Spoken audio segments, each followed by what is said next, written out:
Welcome to Medicine Made Simple, your source for daily, simple, 5-minute explanations of the latest medical news.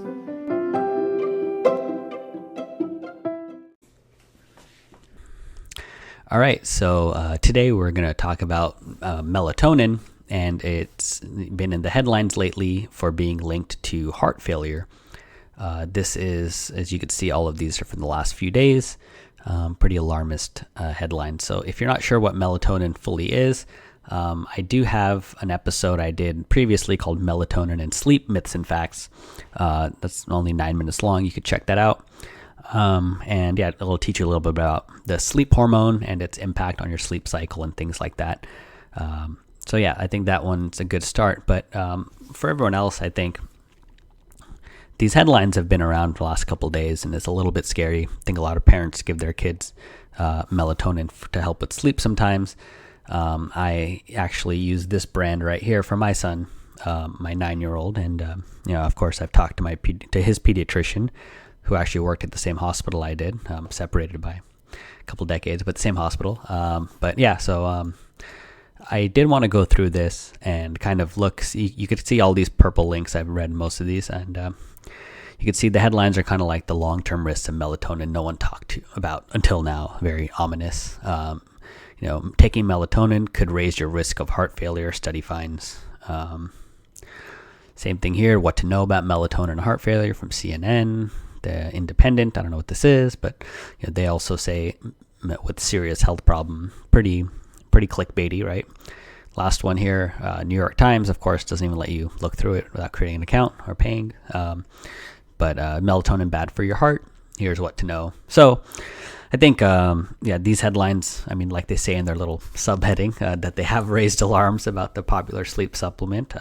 Although they're contributing to these alarms, they're trying to act like they're not. But so I did look through this, as you can see by these purple links, and so I just wanted to break down what exactly happened. So the first thing is, it's not a real published study yet. It's a short summary called an abstract that was shown at a medical conference that's going on right now. I think it ends on the 10th of November, 2025. So they're really showing it to get more input, to share their findings, and doctors haven't checked it out or approved it yet. That's called peer review, and other doctors look at it. And the results could easily change, but what it really does, it shows a connection, right? Not a cause. So the researchers looked at old health records to see who took melatonin and who developed heart failure. So basically, it's like a coding thing. Like if you code for if you're coded for heart failure and you took melatonin, they just pull those records. There's a little bit more complexity, but basically it's just a data review.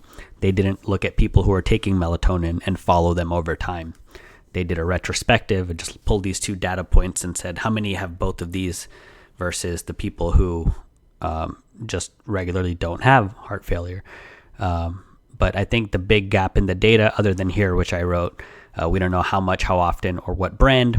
The big other thing is that the underlying problem is probably insomnia, which is, difficulty falling asleep. So I don't think anyone's taking melatonin for other reasons, not that I know of. But I think insomnia itself causes these issues. So I think the underlying cause that they're even saying here, because the researchers themselves say there's no evidence that melatonin supplements cause heart problems. But it's really the underlying issue that's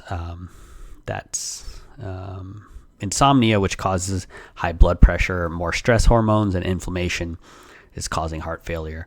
So I think this is kind of like a journalistic clickbait article that people have found. A nice headline to scare people a little. Melatonin is taken by a lot of people, a lot of kids, especially parents. Sleep is a big thing. Trying to get kids to sleep. The difference between sleeping alone and sleeping, co-sleeping, I think is also another thing that parents get judged on. And then, sleeping through the night is another big milestone. So there's a lot of pressure on parents, I think, especially. So that's why I have this Zarbee's one. It says promotes peaceful sleep and does all this stuff. So yeah, I think overall, even the lead author of this study, not going to try to pronounce his name, Dr. Nadi. He says that melatonin doesn't, claiming melatonin causes heart failure are overly alarming. And just like I said, he blames insomnia, for doing all these things, not melatonin itself. But, it's kind of like you're trying to find something that's, the underlying cause. So you could say insomnia that's not responding. So people are taking long-term melatonin is really the issue. But yeah, so I think right now people are a little bit scared of melatonin. A lot of questions are coming up. But I would say, like here, for actual impact, this doesn't warrant stopping melatonin. But maybe consult your doctor for chronic sleep issues instead of thinking you're able to manage it with over-the-counter melatonin.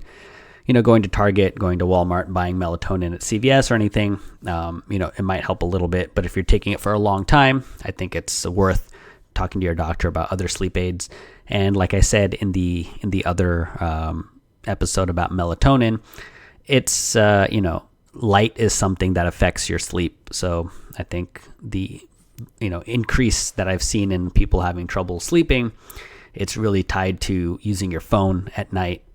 Your phone has a very bright screen, so your body takes that darkness and starts releasing natural melatonin in order to get you to go to sleep. So not using your phone at night doesn't seem to be an option for most adults I know these days. Everyone's doing it. So they're looking for things where you can still use your phone and still get a good night's sleep. So, hopefully we don't have to always resort to pharmacology, to medications, to drugs. You're able to find a better way to sleep. But I think, for now, I think long-term relief is the major thing that melatonin is not going to provide. And you should probably look for other alternatives, And for children, I know people say have a lot of advice, like making a routine and doing all these things. But whatever you can find that you're able to help both yourself and your kids. And hopefully this was helpful. Thanks.